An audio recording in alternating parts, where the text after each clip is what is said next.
Bismillahirrahmanirrahim. Assalamualaikum warahmatullahi wabarakatuh. Baik, sahabat My Quran dimanapun Anda berada, kita akan masuk ke pertemuan yang kedua setelah tadi pembahasan suratul Fatihah untuk koreksian pada pertemuan pertama. Pada pertemuan kedua ini, kita akan mempelajari, pertama adalah hukum mempelajari ilmu tajwid. Ya. Saya bahas bahwa mempelajari ilmu tajwid itu fardu kifayah, tetapi mengamalkannya itu fardu ain. Maksudnya bagaimana Ustadz? Saya contohkan seperti ini. Saya membacanya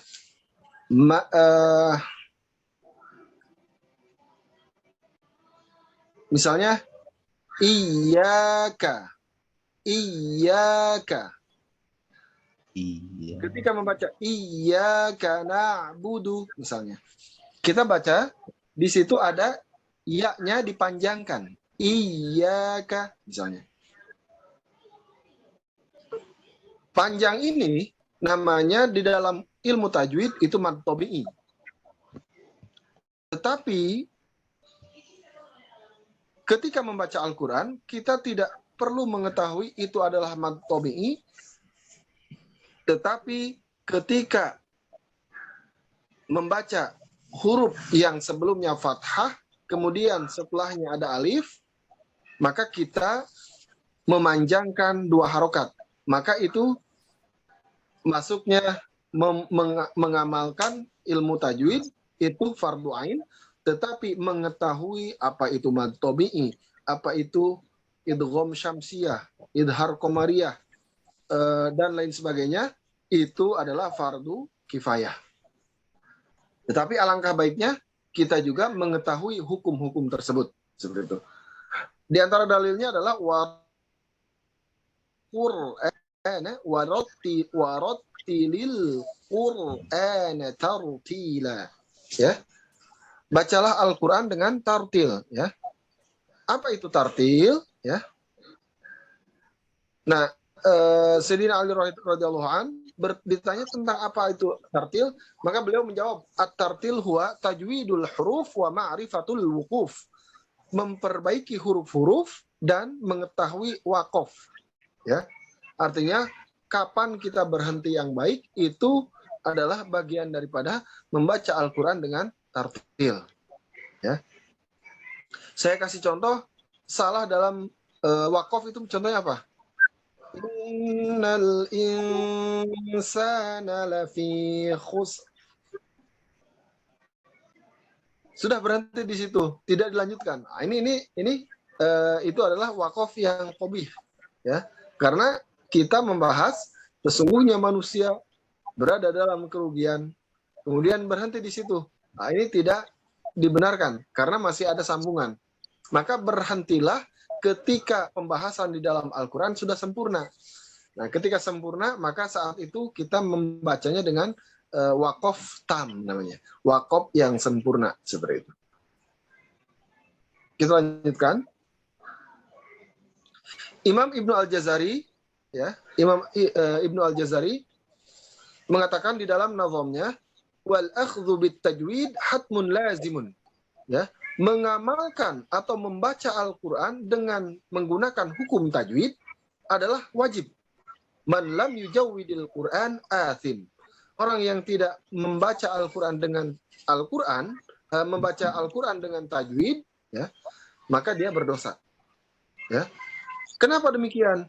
Li'annahu bihil ilahu anzal.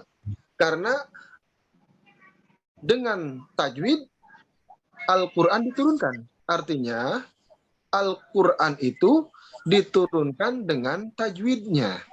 Wa hakadha minhu ilaina wasal. Dan begitu juga sampai kepada kita Al-Quran tetap terjaga hukum tajwidnya. Maka kalau tidak membaca hukum Al-Quran, baca Al-Quran tidak dengan tajwid, maka kita berdosa. Seperti itu. Nah, alhamdulillah, jadi Al-Quran itu di antara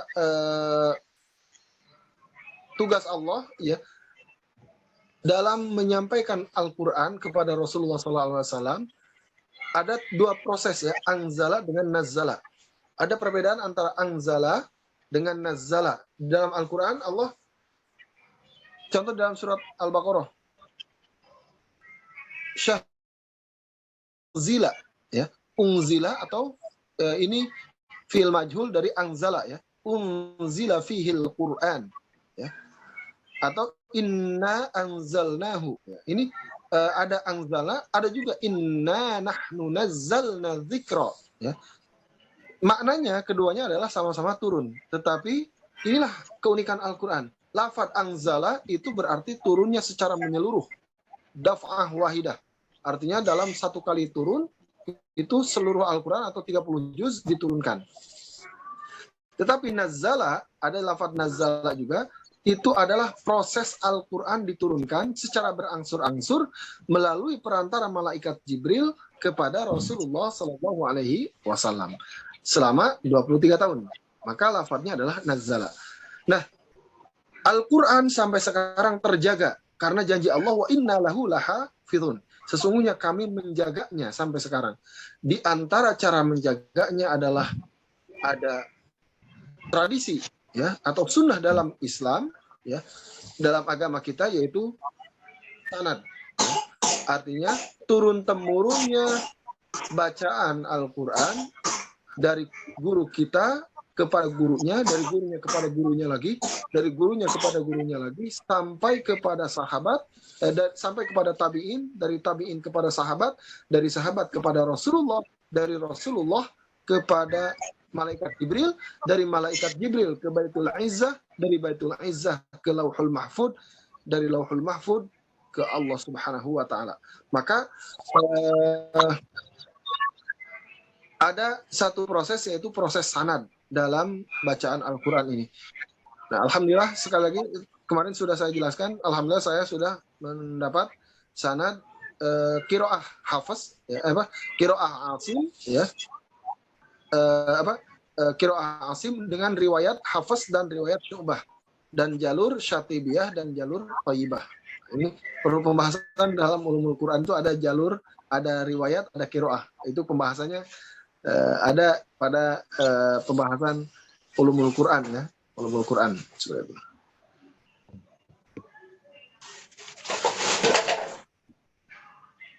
Nah, kemudian selanjutnya adalah kesalahan dalam membaca Al-Quran, ya. Kesalahan dalam membaca Al-Quran, ada kesalahan jali, lahan, kita istilahnya kesalahan itu adalah lahan.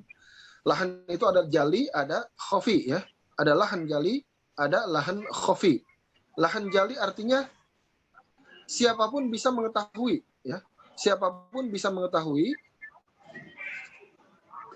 kesalahan yang dia baca, walaupun dia bukan ahli qiraah. Seperti itu, ya. Saya kasih contoh, misalnya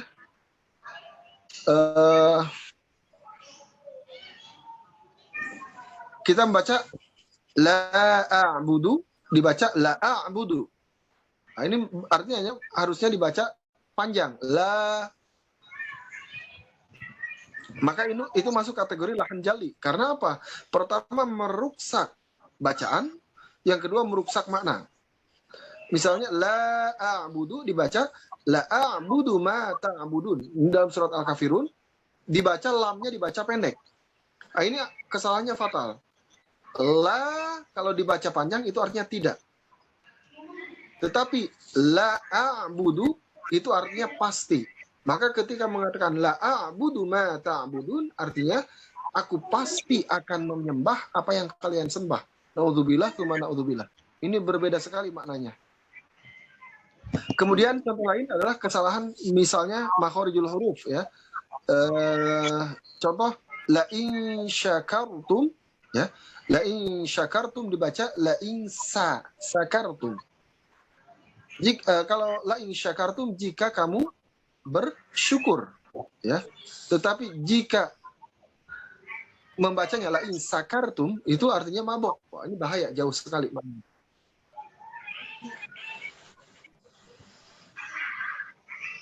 Nah, kemudian lahan khafi itu adalah lahan yang samar, ya, yang hanya bisa diketahui oleh para ahli qiraah. Contohnya misalnya kita membacanya dengan membaca nun tasydid tanpa gunnah yang sempurna. Tanpa gunnah yang sempurna. Ya. Contohnya, innal ladzina. Nah, ini kurang sempurna. Ya. Harusnya innal ladzina. Ada dengungan dengan sempurna seperti itu. Ya. Nah, ini tidak bisa diketahui kecuali orang-orang yang sudah mempelajari ilmu qiraah. Maka lahan khofi ini samar. Salah tetapi tidak terlalu diketahui. Nah, ini secara gambaran seperti itu. Baik. Nah, kemudian di sini ada makhorijul huruf, ya. Makhorijul huruf tadi saya jelaskan, makhorijul huruf itu adalah tempat keluarnya huruf. Ya. Imam Ibnu Al-Jazari membahasnya dengan beberapa, ya. Pertama, dia membahas dari mulai posisi terdekat dengan pita suara, ya. Jadi beliau membahas Imam Al-Jazari ini dekat, ya, sampai ke yang terjauh. Kita lihat posisi terdekat adalah di pita suara ini, tenggorokan, ya. Kemudian naik ke lidah, baru kemudian ke mulut, setelah dari mulut baru ke hidung. Ya. Karena ada beberapa huruf yang ada dari suara hidung juga. Maka yang paling jauh pembahasan adalah pembahasan hidung, ya. Nah, jadi makhorijul huruf adalah tempat keluarnya huruf. Dan Imam Sulaiman Al-Jamzuri membaginya menjadi 5 tempat. Ya. Pertama adalah jauf, rongga, ruangan, tenggorokan, dan mulut. Ya. Jauf namanya. Ya. Yang kedua, tenggorokan. Ya. Yang ketiga, lidah. Yang keempat, bibir. Yang kelima, faishum. Nah, dari situ kemudian ada pembagian. Misalnya, tenggorokan terbagi menjadi 3 posisi. Mohon maaf, saya mute dulu. Saya kasih contoh, tenggorokan terbagi jadi 3, paling rendah, tengah, dan ujung. Ya. Nah, itu bagian dari tenggorokan. Ya. Jadi satu makhraj tenggorokan itu terbagi menjadi 3. Lidah juga terbagi menjadi beberapa tempat. Ya. Kemudian mulut juga terbagi menjadi beberapa. Baru kemudian hidung, ya, ada terbagi menjadi beberapa huruf seperti itu. Nah, akhirnya Imam Sulaiman Al-Jamzuri, Imam Al-Jazari membagi makhorijul huruf menjadi 17. Walaupun ada sebagian ulama qiraah yang membaginya menjadi 14, ada juga yang membaginya menjadi 16. Tetapi kita mengikuti pembahasan dari Imam Ibnu Al-Jazari dalam kitabnya Muqaddimah Al-Jazariyah. Nah, kita lanjutkan. Nah, di sini adalah pembagian. Tadi sudah saya jelaskan, ya, bahwa Imam Sulaiman Al-Jamzuri memulai dari yang paling dekat dengan pita suara terlebih dahulu, baru kemudian makin ke atas, ke lidah, baru ke mulut, baru ke hidung. Ya, seperti itu. Ini gambaran tentang makhorijul huruf kita, ya, posisi tempat keluarnya suara kita. Ya, ya, yang pertama adalah jauf, ya. Jauf itu adalah rongga dari mulai mulut sampai tenggorokan. Ya. Nah, pengucapannya ini adalah kapan? Kita lihat di sini. Apabila ada waw sukun sebelumnya domah. Nu, seperti itu, ya. Kemudian apabila ada ya sukun sebelumnya kasroh. Hi, ya. Kemudian apabila ada alif sebelumnya, artinya ini adalah huruf jauf, adalah huruf-huruf yang terdiri dari huruf mad, ya, atau, dan cara membacanya, pertama, dia terbebas dari suara hidung. Misalnya saya baca ba, misalnya dipanjangkan ba, maka tidak boleh ba, ya, tidak boleh ada unsur hidung. Yang kedua, tidak boleh mentok. Ba, di, ada mentoknya, tidak boleh. Yang benar, ba lepas, bi lepas, bu lepas, ya. Jadi tidak boleh ba, bi, bu, tidak boleh demikian. harus lepas. Ba, karena apa? Hurufu maddin, huruf-huruf mad lil hawa tantahi. Ya. Jadi berhabis di udara. Ba, habis, ya. Ba, habis. Bukan habis di tenggorokan. Ya, kalau ba berarti habisnya lil halqi tantahi. Padahal yang benar lil hawa tantahi. Jadi huruf mad itu habisnya di udara. Ba, bi, bu. Jadi bukan di tenggorokan. Ba, bi, bu. Nah, tidak mentok ya. Harus lepas ya. Nah, ini terkumpul huruf mad tersebut dalam kalimat nuhiha. Dan ini tidak boleh ha mentok. Nah, jangan dimentokkan dalam pengucapan huruf tersebut. Kemudian, ya, ini adalah gambaran huruf mad, ya, huruf mad. Ya. Ketika mengucapkan ba, misalnya ba alif, ini posisi datar. Ba menyesuaikan dengan huruf sebelumnya, ya. Hurufnya misalnya huruf so, maka akan tebal juga huruf alif, ya. Ba, ya. Kemudian po, ya, ini artinya yang terpenting adalah pengucapannya tidak melalui hidung, dia hanya antara rongga tenggorokan dan rongga mulut, ya. Kemudian tidak mentok di tenggorokan, ba, bi, nah, tidak mentok ya, tapi lepas, lil hawa tantahi, habis di udara, ba, bi, bu, lepas, gitu ya. Nah, kemudian selanjutnya baru setelah huruf jauf kita masuk ke huruf halak, ya. Nah, ini huruf halak ini ada dua, ada tiga posisi. Yang pertama kita akan membahas aksol halki, ya, pangkal atau dasar, ya, dasar tenggorokan, ya. Artinya posisinya di mana? Dia mempunyai tenggorokan atau jakun, ya, ada tonjolan. Nah, itu adalah jakun. Nah, jakun tersebut adalah awal daripada posisi huruf hamzah dan huruf ha. Jadi membacanya bagaimana? Pertama, ya, membacanya diringankan, lidah kita terhampar. Kemudian bacanya tersenyum. Saya ulangi. Ya. Posisinya di sini. Tidak ya, tidak di hidung, tidak juga tidak di atas tenggorokan. Ya. Yang benar di sini. Tegas, ya. Nah, ini adalah pengucapan huruf hamzah, ya. Pangkal tenggorokan yaitu huruf hamzah dan huruf huruf h, ya. Berbeda dengan hamzah, hamzah tegas. Tegas, ya. Tapi tidak tapi ya.